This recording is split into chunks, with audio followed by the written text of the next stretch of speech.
Oh, man.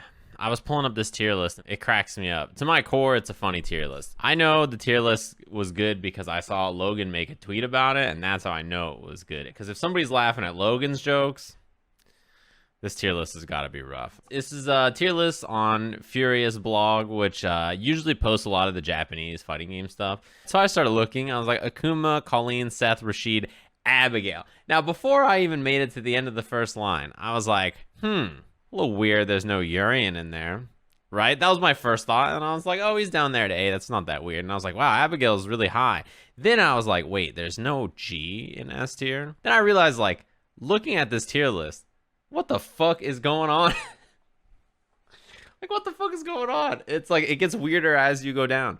They have Chun-Li right in A, which, to be honest, when people said that Chun-Li was like super S at the top of the tier list in this version, I think A tier seems to make sense to me. Then you see Dhalsim.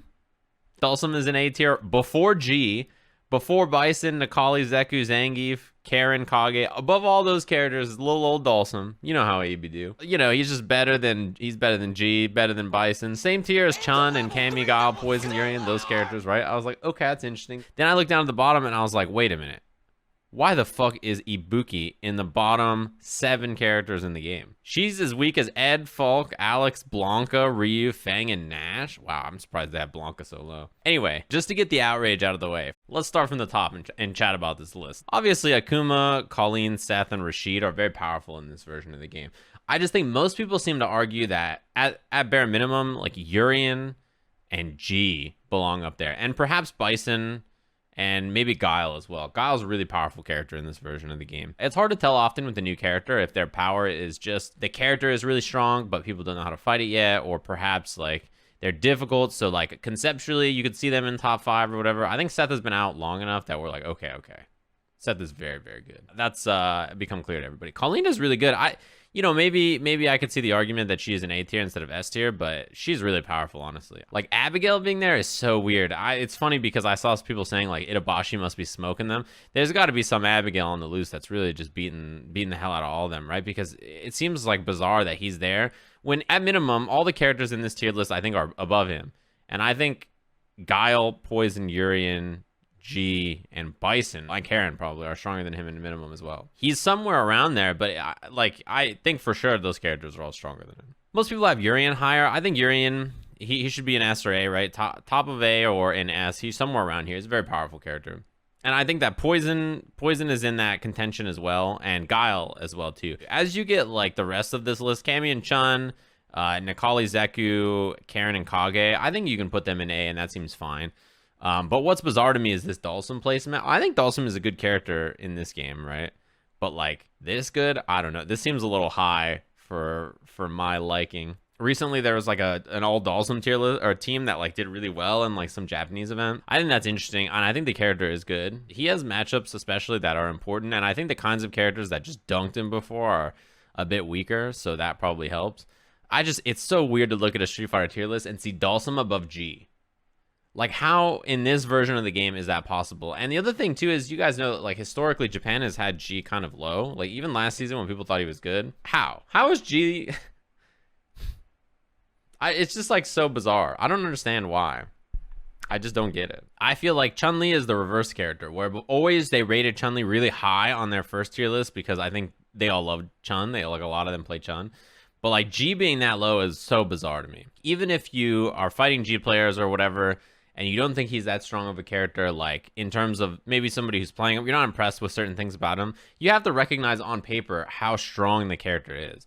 Like, how great his buffers are in the middle of the screen, how great his V-trigger is, how great his level up mechanic is, like, how smothering he can be, how many favorable matchups he has, and how high his damage is when he has levels, and when he anti-airs you, how good his anti-airs are. Like, he's just got so many powerful things strapped onto one character. That's so weird. They had Ibuki in like top 15 or something in the last tier list I saw, and now she's like bottom 8. How did she go to bottom 8? I'm also surprised about Blanca being in C. Blanca's a good character. Why do they think Zangief is so high? I don't know. I mean, Zangief is not bad in this version of the game either. I think he's good. And Abigail is not bad in this version of this game either.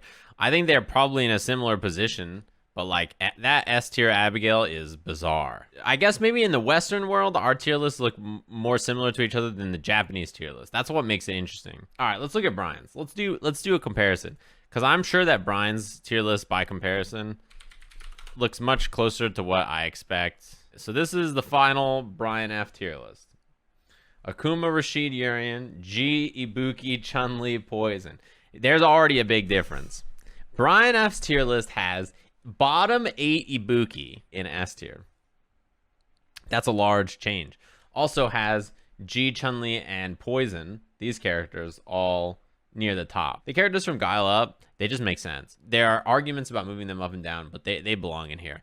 I think at S and S+, those are the characters that I would put there. Perhaps Chun-Li for me might go down, and maybe Seth up or something. But like this tier, I think this tier list is pretty fair in terms of what it has there. I don't understand how Ibuki is so low. I really don't in the Japanese tier list. I mean, look, Ibuki has had stronger seasons, that's for sure, right? Like, she's been a character that has decreased in power in a lot of versions in terms of like what she can do, but not overall as where she stands on the tier list. They've had to nerf her many times just because she's really strong. Jury, where's Jury? B-. Yeah, I don't know about Jury down there. I think she seems like a character that's maybe a little better. It's close though. I don't see it being like a huge departure. I mean, look at the characters in the tier list with her. Like, Ken is not some character that you think about being incredibly weak. He's not super strong, but he's like a middling character. I think these characters are kind of around in where they should be. It's so funny to see Dalsum and Ibuki switch spots, right? Like in the Japanese tier list and Brian's tier list. Like, you see Dalsum way the fuck up here and Ibuki way back here. And then in Brian's tier list, it's just like the opposite. Yeah, he also has Nikali quite a bit lower as well. How about this? I'll draw little arrows up and down on characters to signify. So I think like Blanca should go up. Ibuki needs to go up for sure. I think G, even though he's already pretty high, he needs to go up for sure.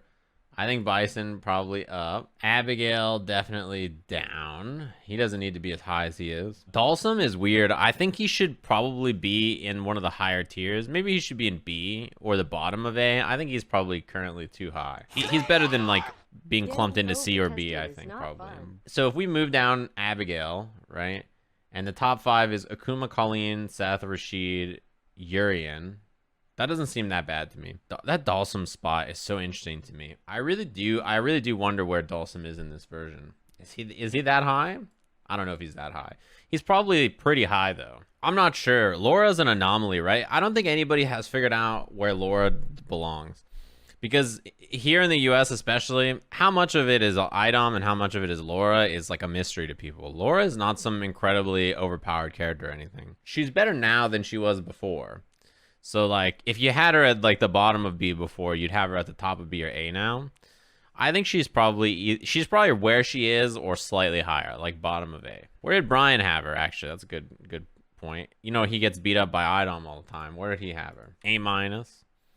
Although his tier list is like, built a little different, huh? That tier list doesn't have A+, B+, or, it doesn't have minuses and pluses. Dalsum is good though. I think he's maybe a little low on this list. I think he should probably go up to, in Brian's list, he should probably go up to B+.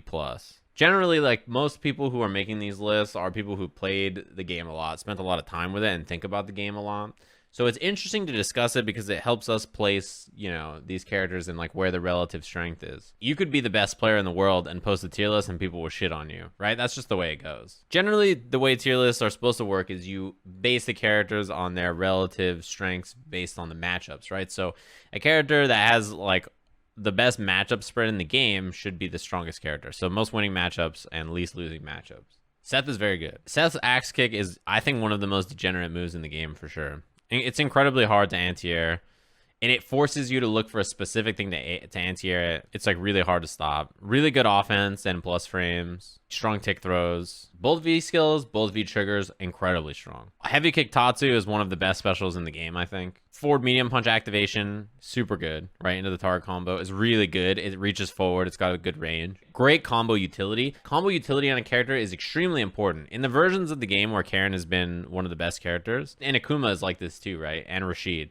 These are all characters that share this. The combo utility of the character is very strong. What I mean by that is The character has lots of routes or options available to them based on meter, positioning, V-skill, and V-trigger overall resources. So they can always choose whether to save meter, whether to take more corner carry, whether to get more damage, whether to spend multiple meters to do more damage. Characters that can choose that kind of stuff all the time, super, super, super good. Think about Karen's combos versus Cammie's combos. If Cammie gets a hit, what's the combo?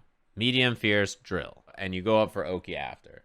And even timing that meaty after is like a little suspect. You know what I mean? It's like, I better hit this light kick and hope it hits. Karen gets a hit with medium punch, medium punch. What can Karen do? Karen can do Tenko into Tenko, or Tenko into shoulder. She can do Tenko, EX Tenko. She can do EX shoulder into, you know, whatever she wants to corner carry or command dash you after, or heavy kick, Mujin Kyak, and then carry you to the corner. She can do EX Tenko and then side switch after with command dash if she's in the corner. She can do Tenko V skill. Yeah, she can do like her combo she has so many. She can spend 3 bars if she wants to spend 3 bars and kill you without spending critical art. Like you just do whatever she wants. What makes Ryu so bad in this version of the game? I mean, he's kind of been the same for a long time. Kind of weak options at a lot of ranges in the screen, right? I mean, his grounded buttons don't have huge reward.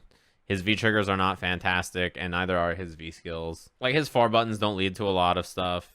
His pressure is not really as scary as most characters when they get in. His fireball game is okay, but it's not... He doesn't have punishing anti-airs to stop you from jumping compared to, like... Look at the difference if G throws a fireball and you jump it and he anti-airs. Look at the difference between that and Ryu. He has a lot of issues with crouching character combos, crouching versus standing combos, too.